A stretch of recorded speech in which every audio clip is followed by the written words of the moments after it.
Hey, how's it going? I am Machine, the producer, back again with a mix lab. Today we're gonna have a lot of fun, actually. We're gonna be bigging up our mix with some post-production effects. You know, what I mean by post-production is, sort of like reverse effects, explosions, background gunshots, or dive bombs. I'm about to play you a song today for a band called Amity Affliction. Let's see what we have. What do we got here?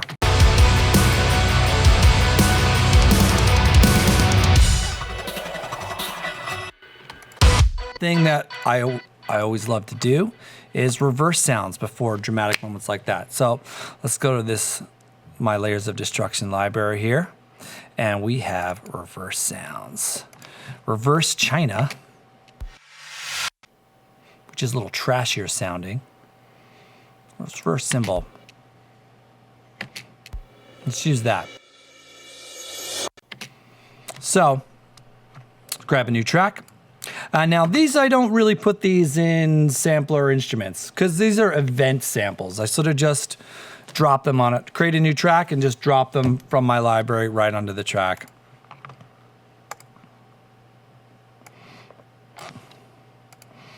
Let's put that in a sweet spot.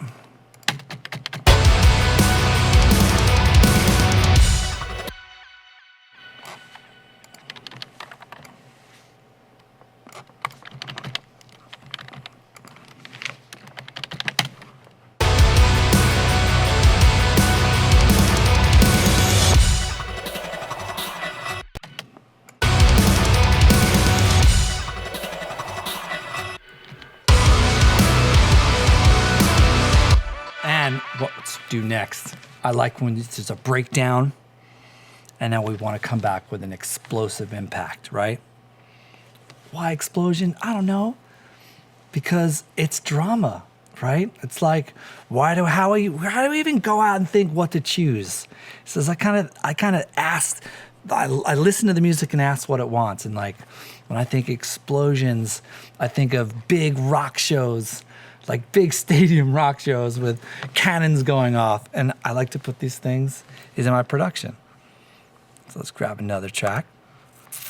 Let's go here to, where's my explosions? Industrial machines, metallic explosions.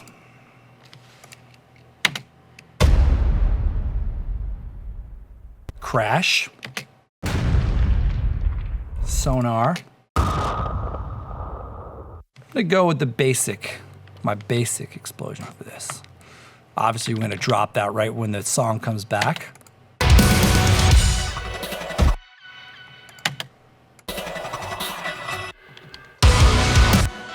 Right there on the bar.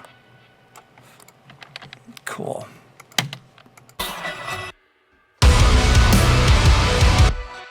This is a good thing to know. You know, a lot of these explosion samples are laced with subs and low end. One of the hardest things to place in a mix. I've got a really great technique for you guys for placing objects that have subs. These could be boom kicks, these could be dive bombs or explosions or anything that carries that. This is a great way to do it. Put a high pass filter on them. So, our single band EQ. Okay, I'm gonna take out the sub of this and just leave a regular bass, low, mid bass in there, not subs. Just put it in a place where it's like that.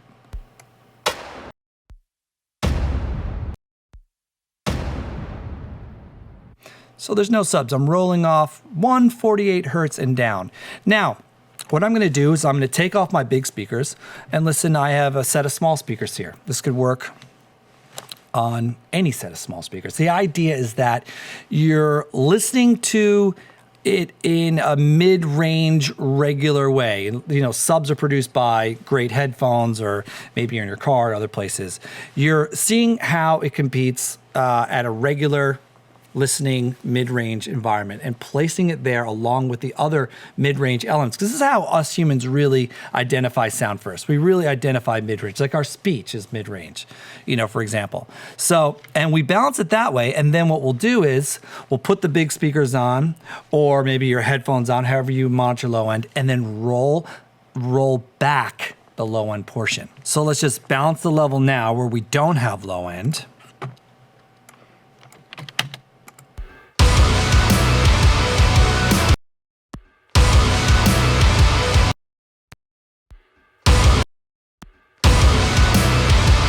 Still low, I want to hear it a little more. Good.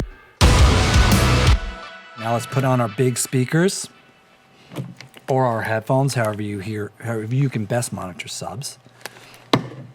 And I'll flip to my big speakers.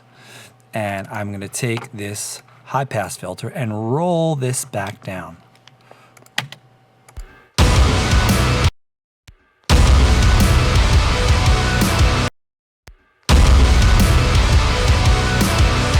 So there you have it. So let me introduce you to another post effect, one of my favorite ones I like to do.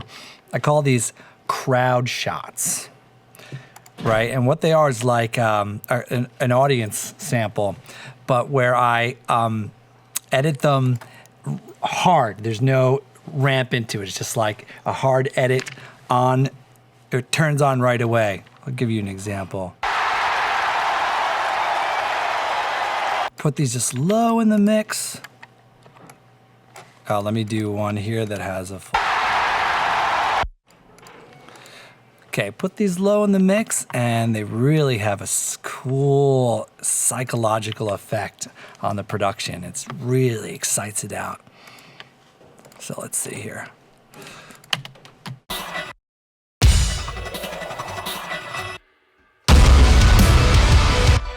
Drop that right on the 2, right as we come back, right on the snare.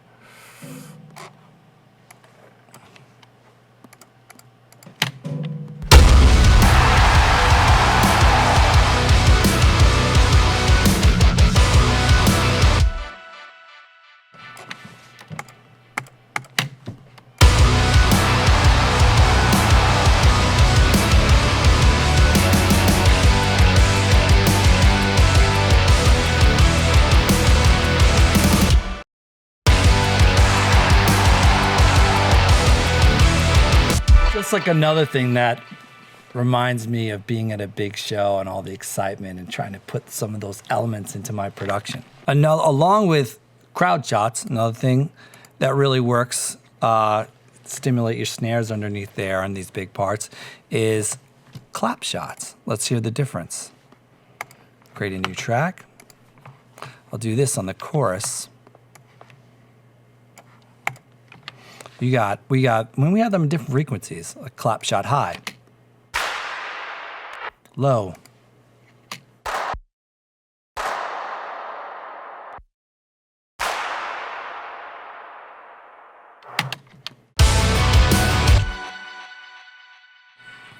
let's drop that right there on the snare, clap shot high.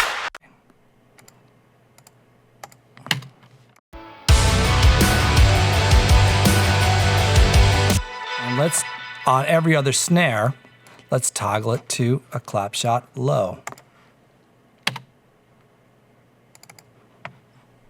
Move those up in volume so you can hear it a little better.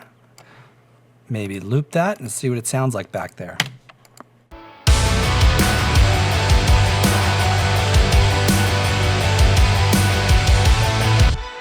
Awesome, I'm gonna move that a bar later.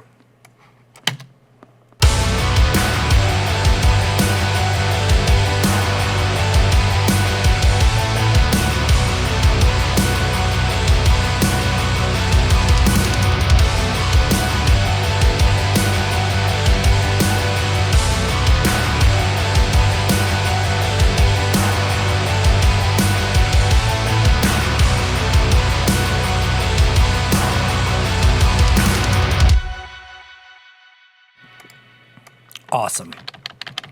Okay, let's do one more. Let's do a good old sub drop. I have so many dope ass sub drops in this library. Where are you? There you are. I need those.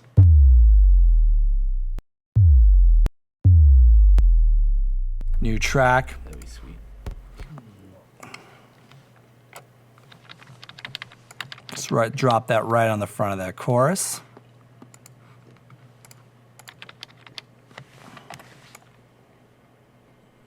No, I think here on the break might be dope.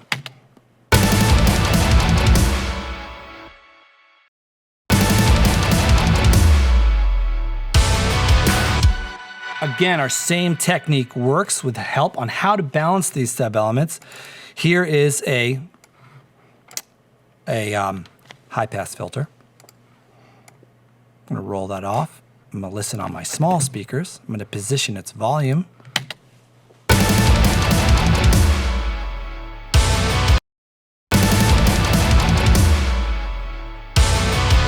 On my big speakers, and I'm gonna drop this down till it seems like it's just warming up and it feels like it's right.